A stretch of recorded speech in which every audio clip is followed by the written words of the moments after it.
Okay, season 2 of The Walking Dead. Okay, so, this was one of the shows that I saw during my slump, but unlike the other ones that I saw while I was in the slump, I do think I know how I feel about this season and can remember exactly what was going through my mind, unlike a couple of the others, trust me. So, my overall thoughts are I do feel like this season did have a lot of good things included in it because, one thing that I felt was really missing from the first season, despite being promised to me on the synopsis that was on the back of the case, was like conflictions within the main group of characters. I mean, like, there was like the introduction of a possible love triangle issue going on between Rick, Shane, and Lori, but it was never really addressed. It was only like talked about once or twice between Shane and Lori, and that was it. The issue of trust never really came up, and I was like, I kind of would like to see that. So, this season more than made up for it with the Rick vs. Shane dynamic, Rick vs. Herschel dynamic, Shane vs. everyone dynamic, and little bits of questions going on between the characters about the rules. T-Dog talking to Daryl about, how it's the black guy and the old guy that are being left behind. Andrea questioning how much she really wants, to be there. Carl trying to grow up. Lori questioning her loyalty, even though it's kind of clear that she really wants to be with Rick, but obviously they can't give it to Shane. Yeah, all of that was good stuff, but the problem is, okay, this season is 13 episodes long, and like with Game of Thrones, every episode is jammed packed with a whole lot of story. You can't really miss an episode here. I mean, like, you can argue that you can, yeah, but they cram a lot of stuff in there, alright? I honestly do feel like they could have chopped 5 episodes from this season and we'd have the exact same product.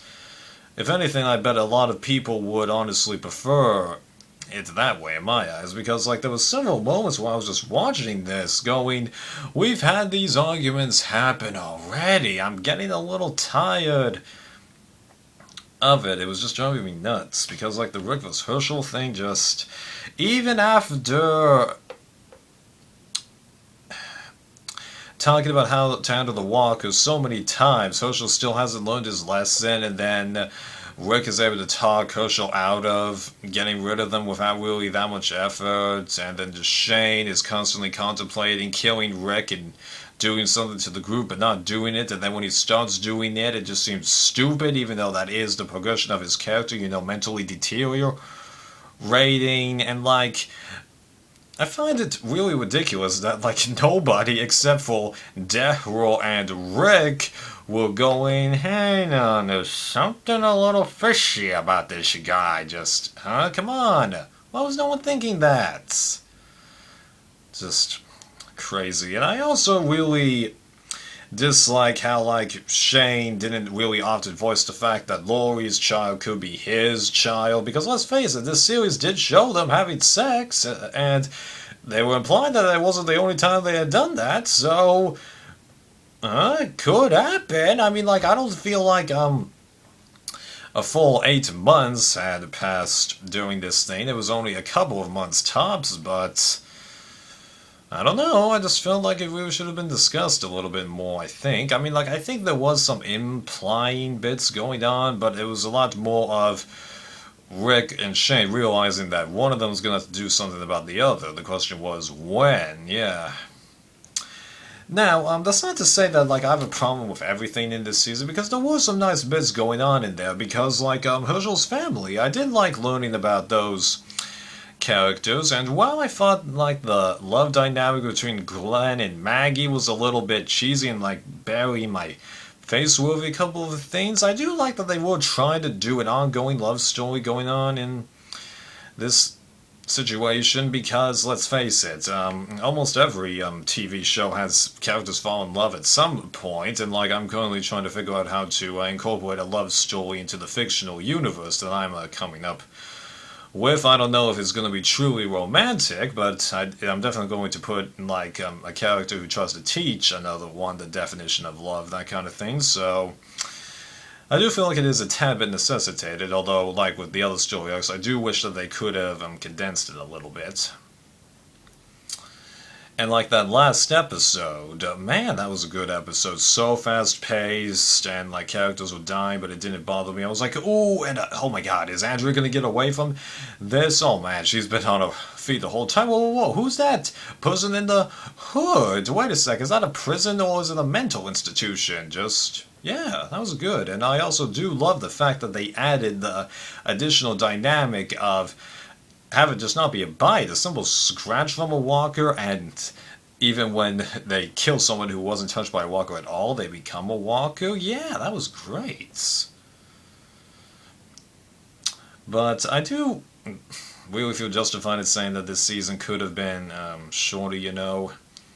Oh yeah, and I've got one other sort of complaint, because here's the thing. This is something that I felt for a while, but then the first time that I see it happen, I get kind of annoyed by it, alright? So, one thing that I've noticed is that a lot of the shows that I watch don't really do that many killing off of major characters, okay? And even then, when they kill a main character off, they give a big build-up to it, and even then, usually it's just one character and then possibly a couple more right at the very end of the show or series of movies, you know. I was like, you know, can't you do a little bit more of that? And I do seem to get the feeling that more shows are kind of gravitating towards that, where they're far more willing to kill off major characters in the show and have it be a little bit more of a surprise. But like, I wasn't really a fan of how Daryl went out because of, you know, an Amazing Fantasy 15 rip-off. What, if you don't know what I mean by that, this is what I mean.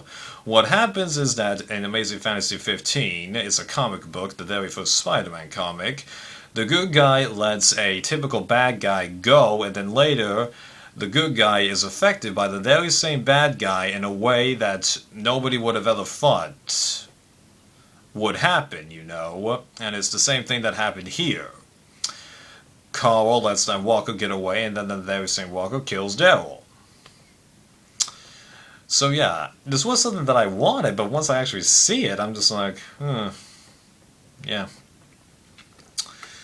So I know that I was more complaining about this season, but you know, it's how I feel. And if you guys enjoyed it, whatever, I got no complaints about that. It's just how I feel, you know. But I really do wish that I had watched the season before I bought it, because I'm really kind of regretting the fact that I bought this season now, so I definitely am not buying season 3 before I watch it. I'm going to watch it and then decide how I feel about it. Yeah, most definitely.